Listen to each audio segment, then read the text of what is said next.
পরীক্ষা তো চলে আসলো, এবার আমায় একটু ধর। আমি জানি তোর দ্বারা পড়াশোনা হবে না, কিন্তু আমাকে নিয়ে তো একটু নাড়াচাড়া করতে পারি। শীতকাল চলে আসলো, একটু তো এরকম নাড়াতে পারিস, তবে তো আমি গলবো। আমি জানি তোর দ্বারা প্রেমও হবে না, একটু কবিতা তো লিখতে পারিস আমায় নিয়ে। লাস্ট তুই আমাকে ধরেছিলিস উচ্চ মাধ্যমিক পরীক্ষার সময়, একটু তো আমার উপরে দয়া দেখা, অন্তত পক্ষে নিজের নামটা তো লেখ। কোনোদিনও আমাকে কিনে আনলি না, চিরকাল বন্ধুদের মেরেই কাটিয়ে দিলি। কত দাম নাই ভাই, 2 টাকা দাম নাই, 2 টাকা দাম দিয়ে কিনে আনতে পারিস। বছর শেষ হয়ে গেল, পাতাগুলোকে একটু তো ভরা, অন্তত পক্ষে ডায়েরিটা একটু লেখ। গার্লফ্রেন্ড জুটবে না সেই দুঃখে একটা কবিতা অন্তত লেখ। দীর্ঘদিন ধরে কত আর কালি চেপে রাখবো বল, তুই তো একটু টেনে টেনে বার কর। নিজে নিজে আমি বের হতে পারি না, কেউ নাড়ালে তবেই আমি বের হই। একটু আমার দুঃখটাও বোঝার চেষ্টা কর। কেউ আমাকে চাইলে তুই তাও কে দিবি না, অন্তত পক্ষে ব্যাগ থেকে তো বার কর।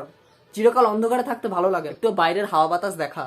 তোর যে পড়াশোনা ছিড়ি আমার কালি জন্মেও শেষ হবে না। আরে নিজের স্কুলের নামটা তো অন্তত পক্ষে তোকে লিখতে হবে না, আমি যেগুলো বলে দিচ্ছি তুই সেইগুলো লেখ। নিজের বাবার নাম লেখ, স্কুলের নাম লেখ। আজকে ইগনোর করছিস তো, একটা সময় দেখবি তোর কাছে সব থাকবে, থাকবে না এই একদিন দেখবি তোর কাছে লাখ লাখ টাকা চেক আসছে, কিন্তু এই একটা পেনের জন্য তুই সই করতে পারছিস। যখন তোমার কেউ ছিল না তখন ছিলাম আমি, এখন তোমার সব হয়েছে পর হয়েছি আমি। ভুলে যাচ্ছিস তো, দাঁড়া সেমিস্টারটা আসতে দে, বুঝতে পেরে যাবি। আমি আজকে বিদায় নিলাম, চলে যাচ্ছি তোর কাছ থেকে কোনো একটা ডাস্টবিনের জায়গা, পরে খুঁজলেও পাবি না। আরে অন্তত পক্ষে চলে যাচ্ছি, বাই বাইটা তো বল। তুই শালা ডাহা ফেল করবি।